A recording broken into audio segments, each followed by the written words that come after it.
Hi friends, welcome back to my channel. ಹೇಗಿದ್ದೀರಾ ಎಲ್ಲರೂ ಚೆನ್ನಾಗಿದ್ದೀರಾ ಅಂತ ಅಂದ್ಕೊಳ್ತೀನಿ. ಸೊ ಇವತ್ತು ಸೋಮವಾರ ನಾನು ಸಂಜೆಯಿಂದ ವ್ಲಾಗ್ನ ಶುರು ಮಾಡ್ತಾ ಇದ್ದೀನಿ. ಟೈಮ್ ಆಗಲೇ ಒಂದು 6 ಗಂಟೆ ಆಗಿದೆ. ನನ್ನ ಮಗ ಇಲ್ಲ, ಇವಾಗ ಅಮ್ಮನ ಮನೆಗೆ ಹೋಗಿದ್ದಾನೆ. ಬೆಳಗ್ಗೆಯಿಂದ ಇಲ್ಲಿ ಬಿಲ್ಡಿಂಗ್ ಹತ್ರ ಒಂದು ಸ್ವಲ್ಪ ಇಂಟೀರಿಯರ್ ವರ್ಕ್ ಎಲ್ಲ ಇತ್ತು, ಅಂದರೆ ಸ್ವಲ್ಪ ಅಲೈನ್ಮೆಂಟ್ ಕೆಲಸ ಎಲ್ಲ ಬಾಕಿ ಇತ್ತು. ಅದಕ್ಕೋಸ್ಕರ ಒಂದು ಸ್ವಲ್ಪ ಬಂದಿದ್ದರು. ಅದೆಲ್ಲ ಕೆಲಸಗಳು ಕಂಪ್ಲೀಟ್ ಆಯಿತು. ಮನೆ ಅಂತೂ ಫುಲ್ಲು ಗಲೀಜಾಗಿ ಹೋಗ್ಬಿಟ್ಟಿದೆ. ನಾನು ಕೂಡ ಕ್ಲೀನ್ ಮಾಡೋಣ ಅಂತ ಅಂದ್ಕೊಂಡು ಬಂದೆ ಮೇಲ್ಗಡೆ.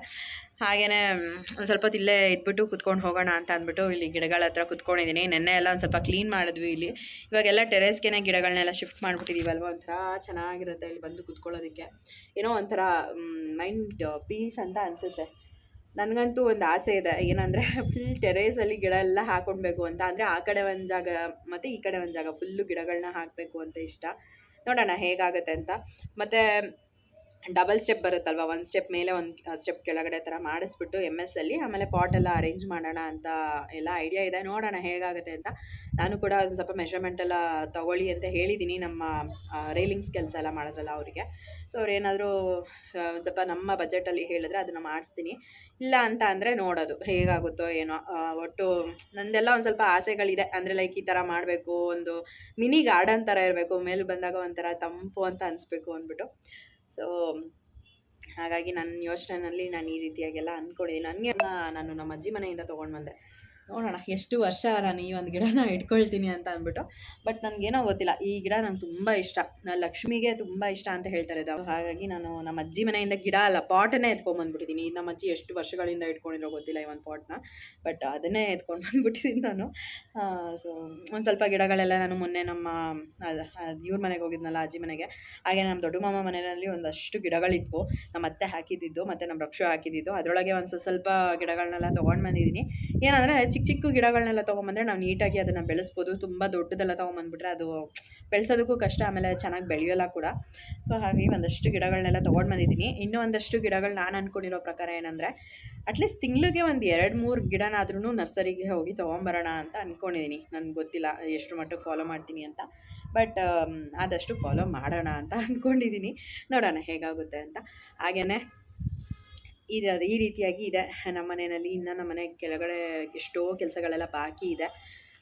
ಒಂದು ಸ್ವಲ್ಪ ಮಾಡ್ಕೊಂಡು ಹೋಗ್ತಾ ಇದ್ದಾರೆ. ಹಾಗೆಯೇ ಗೃಹಪ್ರವೇಶ ಆದಮೇಲೆ ಮನೆಯಲ್ಲಿ ಕೆಲಸಗಳೆಲ್ಲ ಮಾಡಿಸ್ಬಾರ್ದು ಅಂತ ನಮ್ಮ ಅಪ್ಪನೂ ಕೂಡ ಬೈತಾ ಇರ್ತಾರೆ. ಬಟ್ ಏನೂ ಮಾಡೋದಕ್ಕಾಗಲ್ಲ. ನಮ್ಮ ಮನೆಯಲ್ಲಿ ತುಂಬ ಸಾಕಷ್ಟು ಕೆಲಸಗಳು ಪೆಂಡಿಂಗ್ ಇದ್ದಿದ್ದರಿಂದ ನಾವು ಕೆಲಸಗಳನ್ನ ಮಾಡಿಸ್ಲೇಬೇಕು. ಹಾಗಾಗಿನೇ ನಾನು ಒಂದಷ್ಟು ವ್ಲಾಗ್ಸ್ಗಳೆಲ್ಲ ಲೇಟಾಗಿ ಅಪ್ಲೋಡ್ ಮಾಡ್ತಾಯಿದ್ದೆ. ನೋಡ್ಬೋದು, ನಾನು ಇಷ್ಟೊತ್ತಿಗೆ ನಾನು ಆರಾಮಾಗಿ ಫ್ರೀಯಾಗಿ ಕುತ್ಕೊಳ್ತೀನಿ. ಯಾಕಂದರೆ ಒಂದು 5:30-6 ಗಂಟೆ ಅಷ್ಟೊತ್ತಿಗೆ ಅವರು ಕೂಡ ಹೊರಟ್ಬಿಡ್ತಾರೆ, ಲೇಬರ್ಸ್ ಎಲ್ಲನೂ. ಸೊ ಹಾಗಾಗಿ ನನಗೆ 6 ಗಂಟೆ ಮೇಲೆ ಒಂದು ಸ್ವಲ್ಪ ಫ್ರೀ ಅಂತ ಅನಿಸುತ್ತೆ. ಹಾಗಾಗಿ ನಾನು ಒಂದು ಸ್ವಲ್ಪ ಟೆರೆಸ್ ಮೇಲೆ ಬಂದೆ. ಆ್ಯಕ್ಚುಲಾಗಿ ಮೇಯ್ನ್ ರೀಸನ್ ಏನಕ್ಕೆ ನಾನು ಟೆರೆಸ್ ಮೇಲೆ ಬಂದಿದ್ದು ಅಂದರೆ ಕಸ ಗುಡಿಸ್ಬೇಕಾಗಿತ್ತು, ಪರ್ಕೆ ಬೇಕಾಗಿತ್ತು. ಎಲ್ಲಿ ಇಟ್ಟಿದ್ದೀನಿ ಅಂತ ಗೊತ್ತಿಲ್ಲ. ನೆನ್ನೆ ಇಲ್ಲಿ ಟೆರೆಸ್ ಎಲ್ಲ ಕ್ಲೀನ್ ಮಾಡಿದ್ವಿ ಅಲ್ವಾ, ಇಲ್ಲೇ ಇಟ್ಟಿರ್ತೀನೇನೋ ಅಂತ ಅಂದ್ಕೊಂಡು ಮೇಲೆ ಬಂದೆ, ಬಟ್ ಇಲ್ಲಿಲ್ಲ. ಆಮೇಲೆ ನೆನಪಾಯಿತು ಬಾಲ್ಕನಿನಲ್ಲಿ ಇಟ್ಟಿದ್ದೀನಿ ಅಂತ. ಸೊ ಇವಾಗ ಕೆಳಗಡೆ ಹೋಗಿ ಒಂದು ರೌಂಡ್ ಎಲ್ಲ ಕಸ ಗುಡಿಸ್ಕೊಂಡು ಮನೆಯನ್ನು ನೀಟ್ ಮಾಡ್ಕೊಳ್ತೀನಿ. ಇನ್ನು ನಾಳೆ ಏನು ಅಷ್ಟಾಗಿ ಕಟ್ಟಿಂಗ್ ಕೆಲಸ ಎಲ್ಲ ಇಲ್ಲ, ಜಸ್ಟ್ ಅಲೈನ್ಮೆಂಟ್ ಕೆಲಸ ಇರೋದು ಅಷ್ಟೇನೆ. ಸೊ ಹಾಗಾಗಿ ಮನೆ ಏನು ಧೂಳ ಆಗಲ್ಲ. ನನಗಂತೂ ನಿಜವಾಗ್ಲೂ ಡೈಲಿ ಮನೆ ಕ್ಲೀನ್ ಮಾಡಿ ಮಾಡಿ ಮಾಡಿ ಸಾಕಾಗಿ ಹೋಗ್ಬಿಟ್ಟಿದೆ. ಯಾವಾಗ ಇದೆಲ್ಲ ಕಂಪ್ಲೀಟಾಗಿ ಸ್ಟಾಪ್ ಆಗಿ ನೆಮ್ಮದಿಯಾಗಿ ನಾವು ಜೀವನ ಮಾಡ್ತೀವಿ ಅನ್ನೋ ಥರ ಅನಿಸ್ಬಿಟ್ಟಿದೆ. ಏನೇ ಆಗಲಿ ಅಲ್ವಾ, ಒಂದು ಸ್ವಲ್ಪ ಹೊಸ ಮನೆ ಅಂತ ಅಂದಮೇಲೆ ಅದು ಇದು ಕೆಲಸಗಳೆಲ್ಲ ಬಾಕಿ ಇದ್ದೇ ಇರುತ್ತೆ. ಆಮೇಲೆ ಮಾಡಿಸೋಣ ಅನ್ನೋದಕ್ಕೂ ಕೂಡ ಆಗಲ್ಲ. ಏನೆಲ್ಲ ಕೆಲಸಗಳಿದೆ ಅದನ್ನು ಕಂಪ್ಲೀಟಾಗಿ ಕ್ಲಿಯರ್ ಮಾಡ್ಕೊಂಡ್ಬಿಟ್ರೆ ನಮಗೂ ಕೂಡ ಮನೆ ನೋಡೋದಕ್ಕೆ ಒಂಥರ ಖುಷಿ ಆಗುತ್ತೆ. ಸೊ ಹಾಗಾಗಿ ಎಲ್ಲ ಕೆಲಸಗಳನ್ನೂ ಕೂಡ ಮಾಡಿಸ್ಕೊಳ್ತಾ ಇದ್ದೀವಿ. ಪೇಂಟಿಂಗ್ ಎಲ್ಲ ಆಯಿತು. ಇನ್ನೇನಂದರೆ ಇಂಟೀರಿಯರ್ದು ಒಂದು ಅಲೈನ್ಮೆಂಟ್ ಬಾಕಿ ಇದೆ. ಅದು ಬಿಟ್ಟರೆ ಇನ್ನೇನಿಲ್ಲ. ಇನ್ನು ಸ್ವಲ್ಪ ಗ್ರಾನೈಟ್ ಕ್ಲೀನ್ ಎಲ್ಲ ಮಾಡಿಸೋಣ ಅಂತ ಅಂದ್ಕೊಂಡಿದ್ದೀನಿ. ಸೊ ಅದೊಂದು ಮಾಡಿಸ್ಬೇಕು ಅಷ್ಟೇ. ಅದಾದಮೇಲೆ ನಾನು ಇವಾಗ ಹೇಗಿದ್ದರೂ ನಾವು ಗೃಹಪ್ರವೇಶ ಎಲ್ಲ ಮಾಡಿಸಿದ್ಮೇಲೆ ಮನೆಯಲ್ಲಿ ಒಂದು ಸ್ವಲ್ಪ ಕೆಲಸಗಳೆಲ್ಲ ಮಾಡಿಸಿದ್ವಿ ಅಲ್ವಾ. ನಮ್ಮ ಕಡೆ ಎಲ್ಲ ಬಂದುಬಿಟ್ಟು ದಾಸಪ್ಪನ ಮನೆಗೆ ಕರೆಸಿ ಪೂಜೆ ಮಾಡಿಸ್ತಾರೆ. ಅದಕ್ಕೋಸ್ಕರ ನಾನು ಒಂದ್ಸಲಿ ನಮ್ಮ ಮನೆ ದೇವ್ರನ್ನ ಪೂಜಿಸ್ಬಿಡೋಣ ಅಂತ ಅಂದ್ಕೊಂಡಿದ್ದೀನಿ. ನಮ್ಮ ಕಡೆ ಎಲ್ಲ ಬಂದುಬಿಟ್ಟು ನಾನ್ ವೆಜ್ ಎಡೆಗೆ ಇಡ್ತಾರೆ ದೇವರಿಗೆ. ಅಂದರೆ ದಾಸಪ್ಪನ ಪೂಜೆ ಮಾಡಿಸಿದಾಗ ದೇವರಿಗೆ ಬಂದುಬಿಟ್ಟು ನಾನ್ ವೆಜ್ ಎಡೆಗೆ ಇಡ್ತಾರೆ. ಸೊ ಹಾಗಾಗಿ ನಾನು ಕೂಡ ಹಾಗೆ ಅಂದ್ಕೊಂಡಿದ್ದೀನಿ. ಓಕೆ ಫೈನ್, ನಮ್ಮದು ಇದೇನು 48 ಡೇಸ್ ಎಲ್ಲ ಇದೆ, ಅದು ಕಂಪ್ಲೀಟ್ ಆದಮೇಲೆ ನಾನು ಪೂಜೆ ಮಾಡಿಸೋಣ ಅಂತ. ಮನೆಯಲ್ಲಿ ಅದು ಶಂಖ ಮತ್ತು ಅದೇನೋ ಜಾಗಟೆ ಹೊಡಿತಾರ, ಜಾಗಟೆನೇ ಅನ್ಕೊತೀನಿ. ಸೊ ಅದು ಒಳ್ಳೆಯದು ಅಂತ ಹೇಳ್ತಾರೆ. ಹಾಗಾಗಿ ಅದನ್ನು ಪೂಜೆ ಮಾಡಿಸೋಣ ಅಂತ ಅಂದ್ಕೊಂಡಿದ್ದೀನಿ. ಎಷ್ಟರ ಮಟ್ಟಿಗೆ ಅದು ಸಕ್ಸಸ್ ಆಗುತ್ತೆ ಅಂತ ಗೊತ್ತಿಲ್ಲ. ಬಟ್ ನಾನು ಅಂದ್ಕೊಂಡಿರೋ ಪ್ರಕಾರದಲ್ಲಿ ಮಾಡಿಸೋಣ ಅಂತ ಅಷ್ಟೇನೆ. ಏನಂದರೆ ನಾನು ಸಿಂಪಲ್ಲಾಗಿ ನಾನ್ ವೆಜ್ ಊಟ ಮಾಡೋಣ ಅಂತ ಅಷ್ಟೇ. ಸೊ ನೋಡೋಣ ಯಾವ ರೀತಿ ಆಗುತ್ತೆ ಅಂತ. ಅಂದರೆ ಫಸ್ಟ್ ಟೈಮ್ ನಮ್ಮ ಮನೆಯಲ್ಲಿ ಒಂದು ನಾನ್ ವೆಜ್ ಮಾಡ್ತಾಯಿದ್ದೀವಲ್ಲ, ಸೊ ಒಂದು ಸ್ವಲ್ಪ ಚೆನ್ನಾಗಿ ಮಾಡೋಣ ಅಂತ ಅಷ್ಟೇನೆ ಎಲ್ಲನೂ ಕರೆದ್ಬಿಟ್ಟು ನೋಡೋಣ ಹೇಗಾಗುತ್ತೋ ನೋಡೋಣ ಫಸ್ಟು. ಸೊ ಈಗ ಬನ್ನಿ ಕೆಳಗಡೆ ಹೋಗೋಣ. ಹಾಗೆಯೇ ನೆನ್ನೆ ನಾವು ಟಿ ವಿನ ಆರ್ಡರ್ ಮಾಡಿದ್ವಿ. ಟಿ ವಿ ಕೂಡ ಬಂದಿದೆ. ಇವಾಗ ಇನ್ಸ್ಟಾಲೇಷನ್ಗೆ ಅಂತ ಅಂದ್ಬಿಟ್ಟು ಕಾಲ್ ಮಾಡ್ತಾ ಇದ್ದಾರೆ. ಸೊ ಕಾಲ್ ರಿಸೀವ್ ಮಾಡಿ ಮಾತಾಡ್ತೀನಿ. ಸೊ ಇಫ್ ಇನ್ ಕೇಸ್ ಏನಾದರೂ ನಾನು ಸಂಜೆಯಿಂದ ವ್ಲಾಗ್ ಕಂಟಿನ್ಯೂ ಮಾಡೋಕ್ಕಾದರೆ ಕಂಟಿನ್ಯೂ ಮಾಡ್ತೀನಿ. ಯಾವ ರೀತಿ ಇರುತ್ತೆ ನಮ್ಮ ಹೊಸ ಮನೆಯಲ್ಲಿ ನಮ್ಮ ಹೊಸ ವ್ಲಾಗ್ ಅನ್ನೋದನ್ನು ನೀವು ಕೂಡ ನೋಡ್ಬೋದು. ಐ ಹೋಪ್ ನಿಮ್ಗೆ ಇಷ್ಟ ಆಗುತ್ತೆ ಅಂತ ಅಂದ್ಕೊಳ್ತೀನಿ. ಇವತ್ತಿನ ಈ ಒಂದು ವ್ಲಾಗ್ ನಿಮ್ಗೆ ಇಷ್ಟ ಆದರೆ ಲೈಕ್ ಮಾಡಿ ಫ್ರೆಂಡ್ಸ್. ಲೈಕ್ ಮಾಡೋದನ್ನು ಮರಿಬೇಡಿ, ಓಕೆನಾ? ಹಾಗೆಯೇ ಇನ್ನೂ ಯಾರು ನನ್ನ ಯೂಟ್ಯೂಬ್ ಚಾನಲ್ನ ಸಬ್ಸ್ಕ್ರೈಬ್ ಮಾಡ್ಕೊಳ್ದಲ್ಲೇ ನೋಡ್ತಾ ಇದ್ದೀರಾ, ದಯವಿಟ್ಟು ನನ್ನ ಯೂಟ್ಯೂಬ್ ಚಾನಲ್ನ ಸಬ್ಸ್ಕ್ರೈಬ್ ಮಾಡಿಕೊಂಡು ನೋಡಿ. ಸೊ ಬನ್ನಿ ಇವಾಗ ನಾನು ವ್ಲಾಗ್ನ ಹಾಗೆ ಕಂಟಿನ್ಯೂ ಮಾಡಿ. ಬೆಳಗ್ಗೆಯಿಂದ ಮನೆಯಲ್ಲಿ ಕೆಲಸ ಎಲ್ಲ ನಡೀತಾ ಇತ್ತಲ್ವ, ಹಾಗಾಗಿ ತುಂಬ ಮನೆ ಧೂಳಾಗ್ಬಿಟ್ಟಿತ್ತು. ಕಸ ಎಲ್ಲ ಗುಡಿಸಿ ಮನೆ ಕ್ಲೀನ್ ಮಾಡಿಕೊಂಡು ಆಮೇಲೆ ಸೊಪ್ಪು ತೊಗೊಂಡು ಬಂದು ಇವಾಗ ಅಡುಗೆಗೆ ಅಂತೆಲ್ಲ ರೆಡಿ ಮಾಡ್ಕೊಳ್ತಾ ಇದ್ದೀನಿ. ಇವತ್ತು ಮೆಂತ್ಯ ಪಲಾವ್ ಮಾಡೋಣ ಅಂತ. ಹಾಗೆಯೇ ಸಬ್ಸಿಗೆ ಸೊಪ್ಪು ತುಂಬ ಫ್ರೆಶ್ ಆಗಿತ್ತು, ಅದನ್ನು ಕೂಡ ತೊಗೊಂಡು ಬಂದೆ ಪಲ್ಯ ಮಾಡಿಬಿಡೋಣ ಅಂತ ಅಂದ್ಬಿಟ್ಟು ಇವನ್ ಅದನ್ನು ಕೂಡ ಬಿಡಿಸಿ ರೆಡಿ ಮಾಡ್ಕೊಳ್ತಾ ಇದ್ದೀನಿ.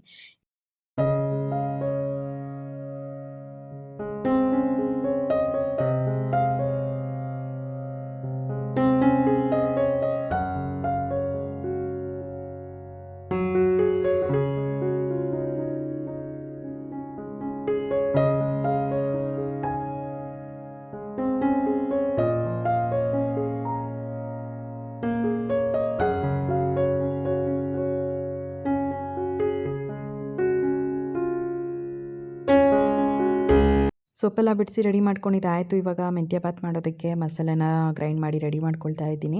ನಮ್ಮನೆ ಏನು ಅಂತಂದರೆ ಈ ಥರ ಬಾತೆಲ್ಲ ಮಾಡಿಬಿಟ್ರೆ ಆಲ್ಮೋಸ್ಟ್ ನೆಕ್ಸ್ಟ್ ಡೇಗೆ ಕೂಡ ಆಗಿಬಿಡುತ್ತೆ. ಸೊ ಈ ಸಲ ಒಂದು ಸ್ವಲ್ಪ ಕಡಿಮೆನೇ ಮಾಡ್ತಾಯಿದ್ದೀನಿ.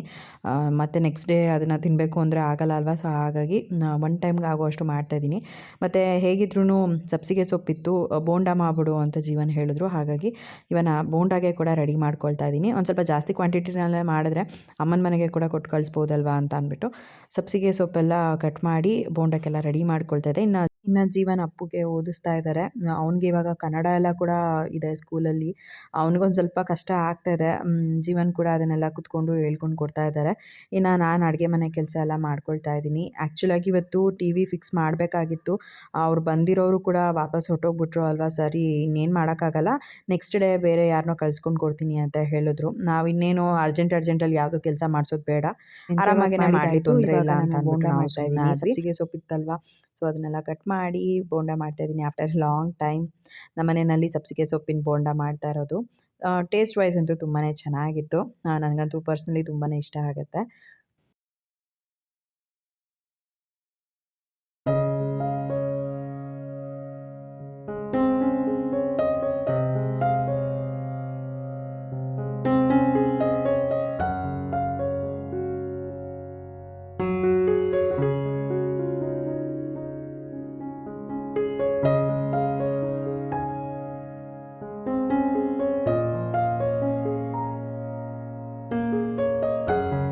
ನನ್ನ ತಮ್ಮನಿಗೆ ಫೋನ್ ಮಾಡಿ ಬರೋದಕ್ಕೆ ಹೇಳಿದ್ದೆ. ಇನ್ನೇನು ಬೋಂಡ ಎಲ್ಲ ರೆಡಿ ಆಯ್ತಲ್ಲ, ಕೊಟ್ಟು ಕಳ್ಸೋಣ ಅಂತ ಅಂದ್ಬಿಟ್ಟು ಅವನು ಕೂಡ ಬಂದ. ಬಾಕ್ಸಲ್ಲಿ ಬೋಂಡ ಎಲ್ಲ ಪ್ಯಾಕ್ ಮಾಡಿ ಕೊಡ್ತಾ ಇದ್ದೀನಿ.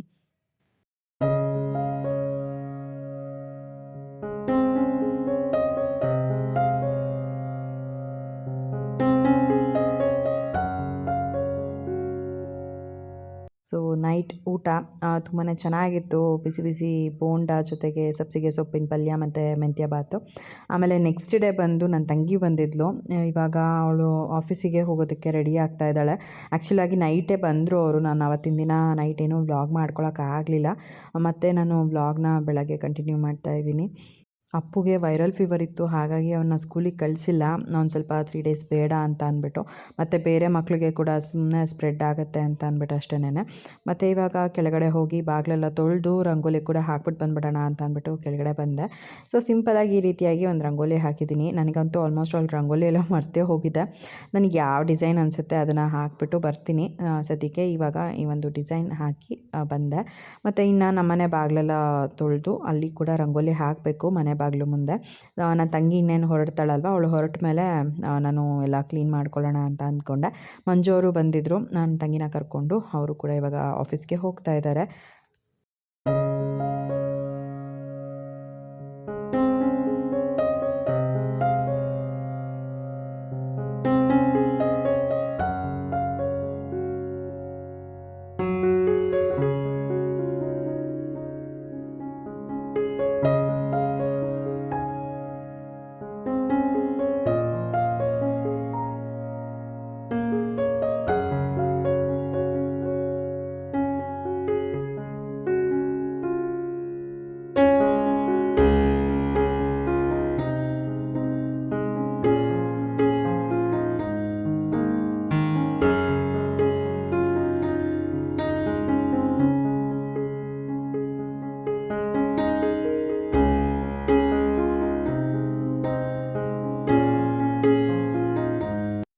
ಹೊರಟು ಒಂದು ಸ್ವಲ್ಪ ಹೊತ್ತು ಆದಮೇಲೆ ನಾನು ಕೂಡ ಕಸ ಎಲ್ಲ ಗುಡಿಸಿ ಮನೆ ಒರೆಸ್ಬೇಕಾಗಿತ್ತು.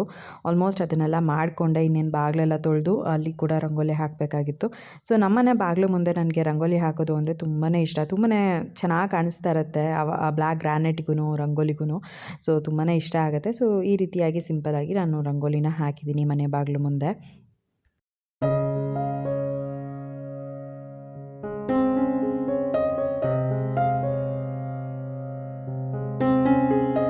ಕೆಲಸ ಎಲ್ಲ ಕಂಪ್ಲೀಟ್ ಆಯಿತು. ಮನೆ ಫುಲ್ಲು ಕ್ಲೀನ್ ಮಾಡ್ಕೊಂಬರ್ಬೇಕಂದ್ರೆ ಆಲ್ಮೋಸ್ಟ್ ನನಗೇನಿಲ್ಲ ಅಂದ್ರೂ 1.5 ಅವರ್ 2 ಅವರ್ ಅಂತೂ ಹಿಡಿಯುತ್ತೆ. ಕಂಪ್ಲೀಟಾಗಿ ಎಲ್ಲ ಧೂಳೆಲ್ಲ ನೀಟಾಗಿ ಕ್ಲೀನ್ ಮಾಡಿಕೊಂಡು ಕಸ ಗುಡಿಸಿ ಮನೆ ಒರೆಸಿ ಬರಬೇಕು ಅಂತಂದರೆ 1-2 ಅವರ್ ಅಂತೂ ಆಗೇ ಆಗುತ್ತೆ. ಆಮೇಲೆ ಮೇಲೆಲ್ಲ ಬೆಡ್ಸ್ಪ್ರೆಡ್ ಚೇಂಜ್ ಮಾಡಬೇಕಾಗಿತ್ತು, ಬಟ್ಟೆ ವಾಶ್ಗೆ ಹಾಕಿದ್ದೆ ಒಣಗಾಕಬೇಕಾಗಿತ್ತು. ಒಂದು ಕಡೆಯಿಂದ ಕೆಲಸ ಕಂಪ್ಲೀಟ್ ಮಾಡ್ಕೊಂಬಂದ್ಬಿಟ್ರೆ ನನಗೂ ಕೂಡ ಏನೋ ಒಂಥರ ಮನೆ ನೀಟ್ ಇದೆಯಲ್ಲ ಅಂತ ಅನಿಸುತ್ತೆ. ಆ್ಯಂಡ್ ಎವ್ರಿ ಡೇ ನನಗೆ ಇವಾಗ ಮನೆ ಒರೆಸೋದಕ್ಕೆ ಆಗ್ತಾಯಿಲ್ಲ. ನಿಮಗೆ ಗೊತ್ತು, ಒಂದೇ ಇದರಲ್ಲಿ ಪ್ರತಿದಿನ ಮಾಡಬೇಕು ಅಂತಂದರೆ ಆಗಲ್ಲ. ಸೊ ಡಿವೈಡ್ ಮಾಡ್ಕೊಂಬಿಟ್ಟಿದ್ದೀನಿ ಕೆಲಸಗಳನ್ನ. ಕೆಲವೊಂದು ಸಲ ಏನು ಮಾಡ್ಕೊಳ್ತೀನಿ ಅಂತಂದರೆ ನೈಟ್ ಕೆಲಸ ಮಾಡಿಬಿಡ್ತೀನಿ. ಕಸ ಗುಡಿಸ್ಬಿಟ್ಟು ಮಲ್ಕೊಂಬಿಟ್ರೆ ಬೆಳಗ್ಗೆ ಎದ್ದು ಮನೆ ಒರೆಸೋದಕ್ಕೆ ಸರಿ ಹೋಗುತ್ತೆ ಅಂತ ಈ ರೀತಿ ಮಾಡ್ಕೊಳ್ತೀನಿ. ಕೆಲವೊಂದು ಟೈಮಲ್ಲಿ ಬೇಗ ಪೂಜೆ ಮಾಡಬೇಕು ಅಂತಂದರೆ ಈ ರೀತಿ ಕೆಲಸಗಳನ್ನ ಮಾಡ್ಕೊಳ್ಬೇಕಲ್ವ. ಮತ್ತು ಇನ್ನೂ ಒಬ್ರು ಯಾರೋ ಕಮೆಂಟ್ ಮಾಡಿದ್ರಿ ಲಾಸ್ಟ್ ವ್ಲಾಗಲ್ಲಿ, ಅಕ್ಕ ಕೆಲಸದವ್ರನ್ನ ಇಟ್ಕೊಂಡ್ಬಿಡಿ ಅಂತ ಅಂದ್ಬಿಟ್ಟು. ನಿಜವಾಗ್ಲೂ ಇವಾಗ ಯಾರು ಕೆಲಸದವರೆಲ್ಲ ಸಿಗ್ತಾರೆ ಅಂತ ಇಲ್ಲ. ನಿಮಗೆ ಗೊತ್ತು, ಒಂದು ಸ್ವಲ್ಪ ಪ್ರೈಸ್ ಕೂಡ ಜಾಸ್ತಿ ಹೇಳ್ತಾರೆ. ಮತ್ತು ನಮಗೂ ಕೂಡ ಇವಾಗ ನಮ್ಮನೆ ಎಲ್ಲ ಕ್ಲೀನ್ ಮಾಡಿಕೊಂಡು ಡೀಟೇಲಿಂಗಾಗಿ ಕೆಲಸ ಮಾಡಿಸ್ಕೊಳ್ಬೇಕು ಅಂತಂದರೆ ಆಗಲ್ಲ. ಜೊತೆಗೆ ನನಗೇನೋ ಬೇಡ ಅಂತ ಅನ್ನಿಸುತ್ತೆ. ನನಗೇನು ಇವಾಗ ಅಷ್ಟೊಂದು ಕಷ್ಟ ಅಂತ ಅನ್ನಿಸ್ತಾ ಇಲ್ಲ ಕೆಲಸ ಮಾಡ್ಕೊಳ್ಳೋದಕ್ಕೆ. ಸೊ ಮಾಡ್ಕೊಳ್ತೀನಿ, ಏನು ತೊಂದರೆ ಇಲ್ಲ. ಇನ್ನು ಸಂಡೇ ಎಲ್ಲ ಇತ್ತು ಅಂದರೆ ಜೀವನಿಗೆ ಗ್ಲಾಸ್ ಎಲ್ಲ ನೀಟಾಗಿ ಕ್ಲೀನ್ ಮಾಡ್ಕೊಳಕ್ಕೆ ಹೇಳ್ತೀನಿ, ಅವರೇ ಅವೆಲ್ಲ ಮಾಡ್ಕೊಳ್ತಾರೆ. ಇನ್ನು ನಾನು ಮಾಮೂಲಿ ಕಸ ಗುಡಿಸಿ ಮನೆ ಒರೆಸಿ ಎಲ್ಲ ಧೂಳೆಲ್ಲ ಹೊಡ್ಕೊಳ್ಬೇಕು ಅವೆಲ್ಲ ನಾನು ಮಾಡ್ಕೊಳ್ತೀನಿ. ಸೊ ಕಂಪ್ಲೀಟಾಗಿ ಇನ್ಮೇಲಿಂದ ನನ್ನ ವ್ಲಾಗ್ಸ್ ನೋಡ್ತಿರಲ್ಲ, ನಿಮಗೆ ಗೊತ್ತಾಗುತ್ತೆ ಯಾವ ರೀತಿ ನಾನು ನಮ್ಮ ಮನೆ ಕ್ಲೀನಿಂಗ್ ಎಲ್ಲ ಮಾಡ್ಕೊಳ್ತಾ ಇದ್ದೀನಿ ಅನ್ನೋದು. ಹಾಗೆಯೇ ಟಿ ವಿ ತೊಗೊಂಡಿದ್ವಿ ಅಲ್ಲ, ಅದು ಇನ್ಸ್ಟಾಲೇಷನ್ಗೆ ನೆನ್ನೆನೇ ಬರಬೇಕಾಗಿತ್ತು, ಬಟ್ ಬಂದಿಲ್ಲ. ಸೊ ಇವತ್ತು ಬರ್ತಾರೆ ಅಂತ ಹೇಳಿದ್ದಾರೆ, ನೋಡೋಣ ಸಂಜೆ ಅಷ್ಟೊತ್ತಿಗೆ.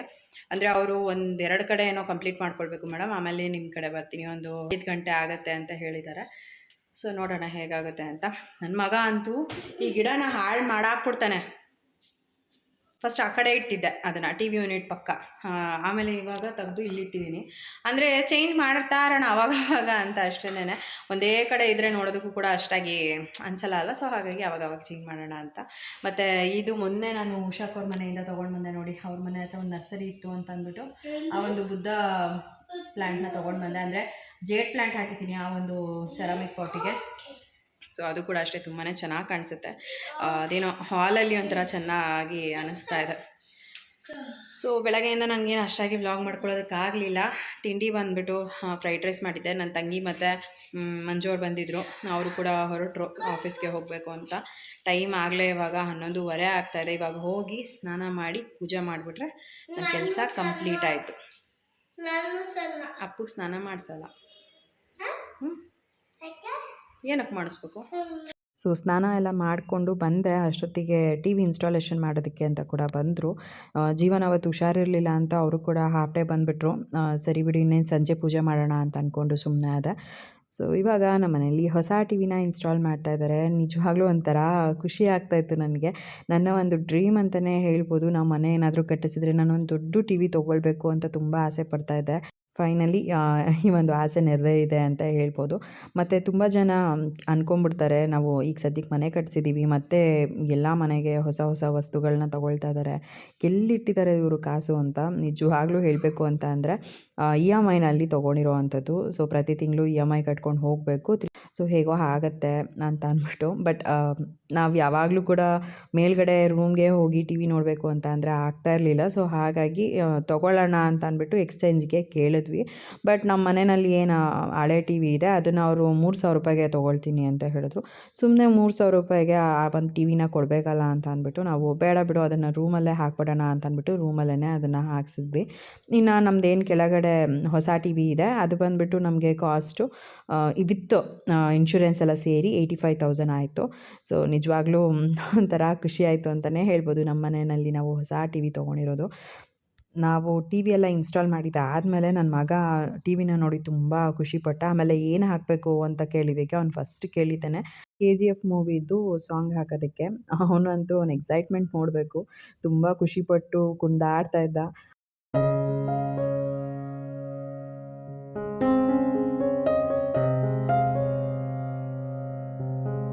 Yes.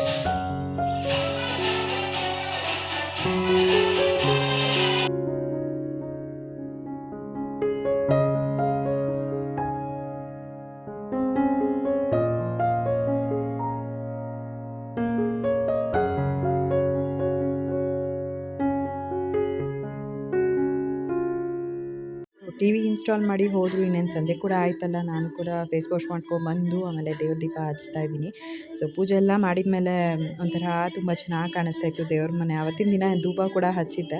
ಅಂದರೆ ನಾವು ವಾರಕ್ಕೊಂದು 4 ದಿನ ನಾನು ಧೂಪನ ಹಚ್ತೀನಿ. ಅದೇನೋ ಒಂಥರ ಮನೆಗೆಲ್ಲ ಪಾಸಿಟಿವ್ ವೈಬ್ಸ್ ಅಂತ ಅನಿಸುತ್ತೆ. ಜೊತೆಗೆ ನಮ್ಮ ಚಿಕ್ಕಮ್ಮ ಹೇಳ್ಕೊಟ್ಟಿರೋದು, ಇವಾಗ 3 ಫ್ಲೋರ್ ಇದೆ, ಮೂಲೆ ಮೂಲೆಗೂ ಧೂಪ ಹಾಕ್ಕೊಂಡು ಬಾ ಅಂತೆಲ್ಲ ಹೇಳ್ಕೊಟ್ಟಿದ್ದಾರೆ.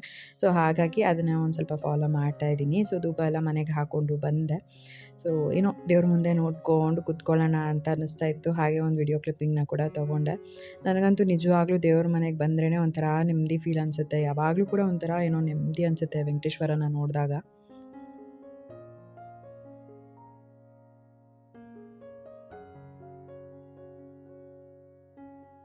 ಸೊ ಇನ್ನು ಹೊಸ ಟಿ ವಿನಲ್ಲಿ ನಾವು ನನ್ನ ವ್ಲಾಗ್ನೇ ನೋಡ್ತಾ ಇದ್ದೀವಿ. ನಮ್ಮನೆ ಗೃಹ ಪ್ರವೇಶದ ವ್ಲಾಗ್ನ ನೋಡ್ತಾ ಇದ್ದೀವಿ. ಸೊ ಏನೋ ಒಂಥರ ಚೆನ್ನಾಗಿ ಅನ್ನಿಸ್ತಾ ಇತ್ತು. ಫಾರ್ ದ ಫಸ್ಟ್ ಟೈಮ್ ನಾವು ನಮ್ಮನೆಗೆ ಒಂದು ಸ್ಮಾರ್ಟ್ ಟಿ ವಿನ ತೊಗೊಂಡಿರೋದು. ಆ್ಯಕ್ಚುಲಾಗಿ ಮುಂಚೆ ಇದ್ದಿದ್ದೇನಿತ್ತು ಅದರಲ್ಲಿ ಏನು ವೈಫೈ ಎಲ್ಲ ವರ್ಕ್ ಆಗ್ತಾಯಿರಲಿಲ್ಲ. ಜಸ್ಟ್ ಅದು ನಾರ್ಮಲ್ ಟಿ ವಿ ಅಂತಲೇ ಹೇಳ್ಬೋದು. ಬಟ್ ಇದರಲ್ಲಿ ಆಲ್ಮೋಸ್ಟ್ ನಾವು ಯೂಟ್ಯೂಬ್ ಆಗಿರ್ಬೋದು, ನೆಟ್ಫ್ಲಿಕ್ಸು, ಅಮೆಝಾನ್ ಪ್ರೈಮು ಎಲ್ಲನೂ ನೋಡ್ಬೋದಲ್ಲ, ಅದೊಂಥರ ಖುಷಿ. ಸೊ ಫಸ್ಟಿಗೆ ನಾನಿವಾಗ ನನ್ನ ಯೂಟ್ಯೂಬ್ ಚಾನಲಲ್ಲಿ ನಮ್ಮನೆ ಗೃಹ ಪ್ರವೇಶದ ವ್ಲಾಗ್ನ ಹಾಕ್ಕೊಂಡು ನೋಡ್ತಾ ಇದ್ದೀವಿ. ಆಲ್ಮೋಸ್ಟ್ ಒಂದು 2-3 ವ್ಲಾಗ್ನ ನೋಡಿದ್ವಿ. ಆಮೇಲೆ ಊಟ ಕೂಡ ಮಾಡಿ ಮಲ್ಕೊಂಡ್ವಿ. ಅವತ್ತಿನ್ನೇನು ಮತ್ತೆ ನಾನು ವ್ಲಾಗ್ ಕಂಟಿನ್ಯೂ ಮಾಡಲಿಲ್ಲ. ಸರಿ ಎಷ್ಟಾಗುತ್ತೋ ಅಷ್ಟು ಅವತ್ತಿನ ದಿನ ವಿಡಿಯೋ ಕ್ಲಿಪ್ಪಿಂಗ್ ತೊಗೊಳಕ್ಕಾದಷ್ಟು ತೊಗೊಂಡಿದ್ದೀನಿ. ಐ ಹೋಪ್ ನಿಮಗೆ ಈ ಒಂದು ವ್ಲಾಗ್ ಇಷ್ಟ ಆಗಿದೆ ಅಂತ ಅಂದ್ಕೊಳ್ತೀನಿ. ಈ ಒಂದು ವ್ಲಾಗ್ ನಿಮ್ಗೆ ಇಷ್ಟ ಆಗಿದ್ರೆ ಲೈಕ್ ಮಾಡಿ, ಕಮೆಂಟ್ ಮಾಡಿ, ಶೇರ್ ಮಾಡಿ. ಇನ್ನೂ ಯಾರು ನನ್ನ ಯೂಟ್ಯೂಬ್ ಚಾನಲ್ನ ಸಬ್ಸ್ಕ್ರೈಬ್ ಮಾಡ್ಕೊಳ್ದಲ್ಲೇ ನೋಡ್ತಾ ಇದ್ದೀರಾ, ದಯವಿಟ್ಟು ನನ್ನ ಯೂಟ್ಯೂಬ್ ಚಾನಲ್ನ ಸಬ್ಸ್ಕ್ರೈಬ್ ಮಾಡಿಕೊಂಡು ನೋಡಿ. ಸಿಗೋಣ ಮುಂದಿನ ವಿಡಿಯೋನಲ್ಲಿ. Thanks for watching. ಬಾಯ್.